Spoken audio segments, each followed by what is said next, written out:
అమ్మ మిమ్మల్ని ఆత్మలోకాన్ని చెక్ చేసినప్పుడు సడన్గా నాకు మిమ్మల్ని చూసినప్పుడు నాకు మీ ఇంట్లో 1 2 3 4 5 6 6 రకాల దురాత్మలు మీ ఇంట్లో సంచారం చేయడం చూస్తున్నాను. అందువల్ల సడన్గా నైట్ వాళ్ళు పండుకున్నప్పుడు మిడ్ నైట్లో ఎవరో కలవరిస్తున్నారు. ఎవరు సడన్గా నిద్రలోంచి లేచి ఇలా కలవరించి ఎవరమ్మా కొంచెం డిస్టర్బ్గా ఉండి కలవరించేది ఎవరమ్మా? మీ పాప నైట్ వాళ్ళు కలవరిస్తుందమ్మా? అవును, కలవరిస్తుంది.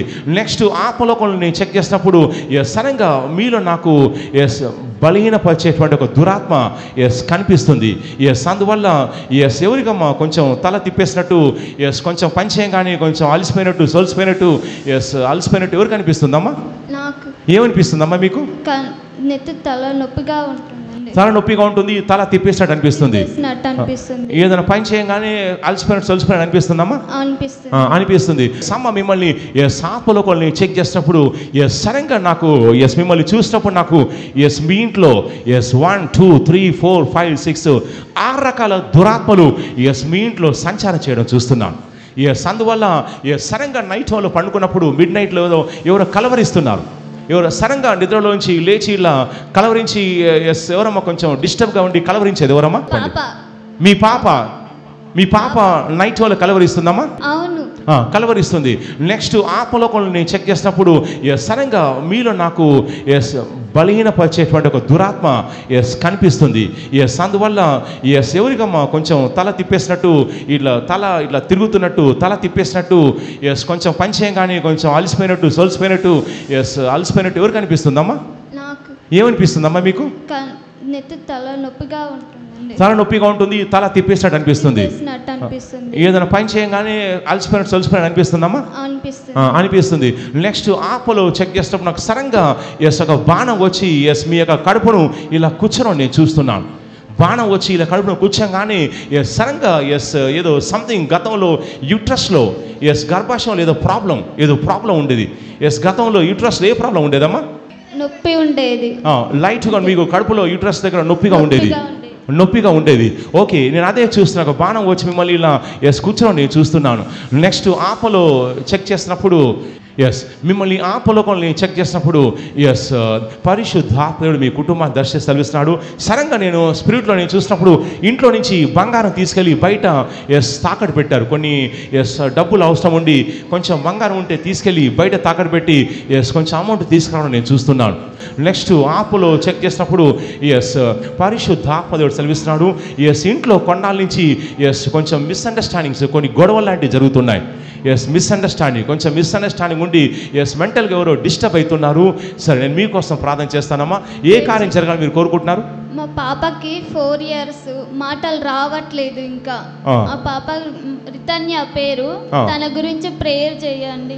చేస్తాను. అయితే ఏంటంటే మీ పాపకు చిన్నప్పటి నుంచి ఫోను అలా పెట్టేసి కంటిన్యూస్గా ఫోను రైమ్స్ అది చూసేదండి. అవునా? అవును. నేను మనీ చేసే విషయం ఏంటంటే ఈ తరంలో ఉన్నటువంటి దౌర్భాగ్యమైన స్థితి ఏంటంటే పిల్లలని చిన్నప్పుడు మన అమ్మ నాన్న ఏం చేశారంటే చందమామ చూపించేవాళ్ళు. అయితే ఇప్పుడు ఏం చేస్తారంటే పిల్లలకు ఫోన్లో ఉన్న కార్టూన్స్ చూపిస్తున్నారు. అలా ఫోన్ పెట్టి వదిలేసి మీ మానాన్ని మీరు బతకండి అని చెప్తున్నారు. మీకు తెలుసా అండి, చాలా కార్టూన్స్ ఏమైతే ఉన్నాయో అవి చేతబడి చేసి పిల్లల్ని కంట్రోల్ చేయాలని చెప్పేసి చాలా పిల్లల కార్టూన్స్ ఏమైతే ఉన్నాయో వాళ్ళు చేసే వాళ్ళంతా ఏంటంటే చేతబడి చేసి విచ్ క్రాఫ్ట్ చేసి స్పిరిట్స్ రిలీజ్ చేసి ఆ యొక్క కార్టూన్స్ యూట్యూబ్లోకి వాళ్ళ ఛానల్లోకి రిలీజ్ చేసిన విషయం మీకు తెలుసా? పోయిన తరంలో చూడండి, మా తరంలో అసలు ఎవరు కూడా మాటలు రావడం లేదు, ఏది లేదా, అసలు కంప్లైంట్ లేనేలేదు. అసలు ఉందండి? మా తరంలో అసలు ఏమీ లేదు. చిన్నప్పుడు కాగానే బయటికి వెళ్ళి గోటీలు ఆడేవాళ్ళము, పిల్లలు ఆడేవాళ్ళము. ఇప్పుడు ఈ తరం ఏమైందంటే పుట్టినప్పటి నుంచి వానికి స్పెషల్ ఫోన్ కొని చేసేయ బొమ్మలు పెట్ట, ఇక తినాలంటే ఒక బొమ్మ, బాత్రూమ్కి వెళ్ళాలంటే ఓ బొమ్మ, నెక్స్ట్ డ్రెస్ వేసుకోవాలంటే ఒక కార్టూను. అవునా? తినాలంటే ఒక కార్టూను, తిన్నది లోపలికి వెళ్ళాలంటే ఒక కార్టూను, తిన్నది బయటికి వెళ్ళాలంటే కూడా ఒక కార్టూన్. అందులో 90% కార్టూన్స్ ఏంటంటే చేతబడి చేసి పిల్లలలోనికి దురాత్మలు పంపడం కోసం వాళ్ళు చేతబడి చేసి కార్టూన్స్ చేస్తున్నారు. ఆ విషయం మీకు తెలుసా? ఈ తరంలోనే చాలామంది ఏంటంటే కార్టూన్స్ చూపించి ఏంటంటే పిల్లల్ని డిస్టర్బ్ చేస్తున్నారు. ఫోన్లు చూపించకండి. మీ మనవి చేసి మీ ఇంట్లో ఎవరైనా పిల్లలు ఉన్నా కానీ వాళ్ళు ఫోన్లు చూపించకండి. మీ చూపించకపోతే తినరండి అంటే వామో ఆకలిస్తే తింటారు, బొమ్మ చూడకపోతే తినరంటే ఆకలి అయ్యేంతవరకు వెయిట్ చేయండి. ఆకలి అయ్యేంతవరకు ఏం చేయాలి? వెయిట్ చేయండి. వాళ్ళకి ఆకలి వేస్తుంది అనుకోండి, బొమ్మ లేకపోయినా కానీ పోతుంది. వింటున్నారా? సో దానివల్ల మీరు మీ పాప విషయంలో కొంచెం బాగా టెన్షన్ పడుతున్నారు. అవునమ్మా? ఫోన్ కట్ చేస్తారా? కట్ చేసామండి. మీకు అర్థమైంది, ప్రాబ్లం అర్థమైందమ్మా? ఎస్, ఎక్సెసివ్గా ఆ యొక్క కార్టూన్స్ పెట్టడం వల్ల కమ్యూనికేషన్ లేకపోవడం వల్ల ఇప్పుడు ఎస్ వచ్చిన విషయం మీకు అర్థమైంది. అవునమ్మా? రైట్, కళ్ళు మూసుకోండి. మీ పాప ఉందా? పాపని తీసుకురండి. రైట్, పాపని తీసుకురండి. ఎస్, ఏ పాపను చూపించండి. యేసుక్రీస్తు నామములో ఎస్ పాపలో ఉన్నటువంటి ఆ దుష్టాత్మ నజరేయుడైనటువంటి యేసుక్రీస్తు నామములో కార్టూన్స్ ద్వారా ఎస్ ఒంట్లోకి ప్రవేశించినటువంటి ఆ దుష్టాత్మ నజరేయుడైనటువంటి యేసుక్రీస్తు నామములో ఆ బేబీ ఒంట్లో నుంచి బయటికి రావాలి.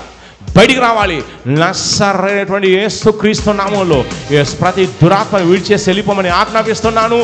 యేసుక్రీస్తు నామములో ఎస్ పాప ఒంట్లో ప్రవేశించి మాట్లాడకుండా చేసే దురాత్మలు మిమ్మల్ని యేసుక్రీస్తు నామములో నా స్వరాన్ని వింటున్నాం.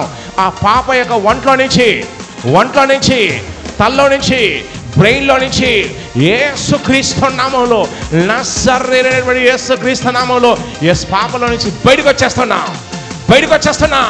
విడిచేసి వెళ్ళిపోతున్నా. పాప చక్కగా ఉంటుంది. ఎస్ అద్భుతం జరుగుతుంది. యేసుక్రీస్తు నామములో ప్రార్థిస్తున్నాం. ఆమేన్. గట్టిగా చప్పలు కొట్టి ప్రభువుని కనపరిచి గట్టిగా చెప్పండి. హల్లెలూయా. సే హల్లెలూయా. Yes, God bless you.